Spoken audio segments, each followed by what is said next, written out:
శ్రీ హనుమాను గురుదేవులు నాయద పలికిన సీతారామ కథ నే పలికెద సీతారామ కథ. పరమ పావనమైనటువంటి ఆ గంగా నదిని విశ్వామిత్రుడు వెంట రామలక్ష్మణులు ఇద్దరూ దాటారు. ఒక గొప్ప దేశంగా ఏర్పడినటువంటి మలద కరుష దేశాల నుంచి వాళ్ళ ప్రయాణం కొనసాగుతుంది.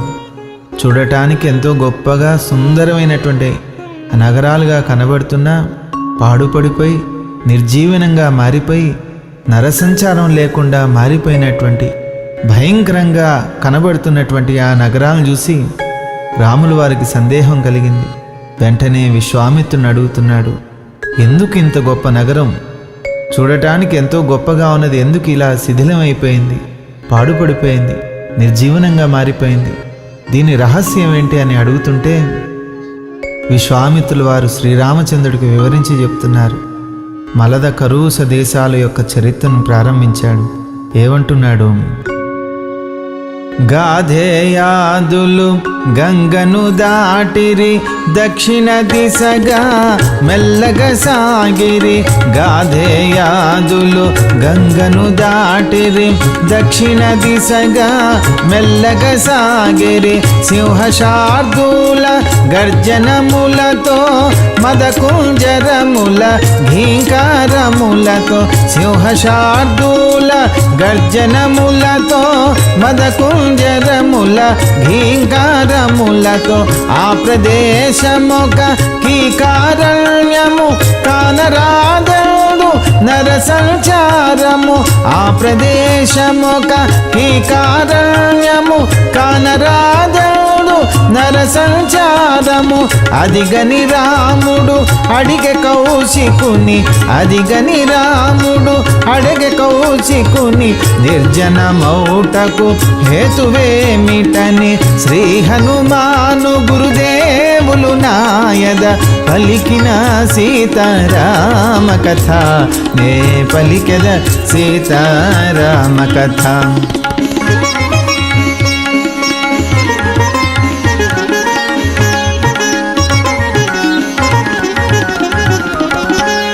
వృత్రాసురుని వధించిన ఇంద్రుడు బ్రహ్మహత్యా పాతకమందెను. వృత్రాసురుని వధించిన ఇంద్రుడు బ్రహ్మహత్యా పాతకమందెను. ఆకలియ సూచి బాధల పాల్పడి కృంగి కృశించెను తన రూపము చెడి. ఆకలియ సూచి బాధల పాల్పడి కృంగి కృశించెను తన రూపము చెడి. గంధర్వాదులు దేవేంద్రునిచే గంగా స్నానము చేయించుటచే. గంధర్వాదులు దేవేంద్రునిచే గంగా స్నానము చేయించుటచే. దేవేంద్రునకు పాపము తొలగెను, దేవేంద్రునకు పాపము తొలగెను. తన నిజ రూపము తిరిగి పొందెను. శ్రీ హనుమాను గురుదేవులు నాయద పలికిన సీతారామ కథ నే పలికెద సీతారామ కథ.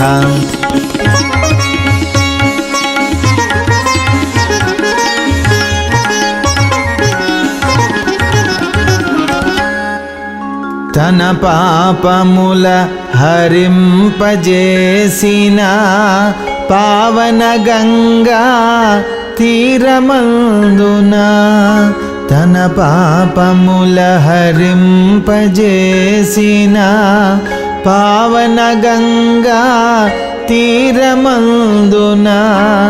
మలద కరుష రాజ్యములు వెలయగా దేవేంద్రుడు దీవించెను ప్రీతిగా.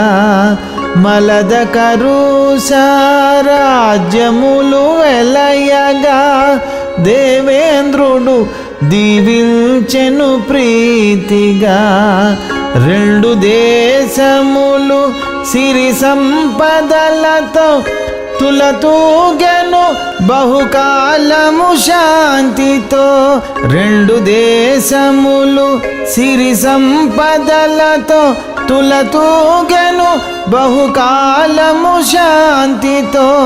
కాలవశమున రాక్షసి తాటక, కాలవశమున రాక్షసి తాటక మలద కరుషముల నాశము చేసెను.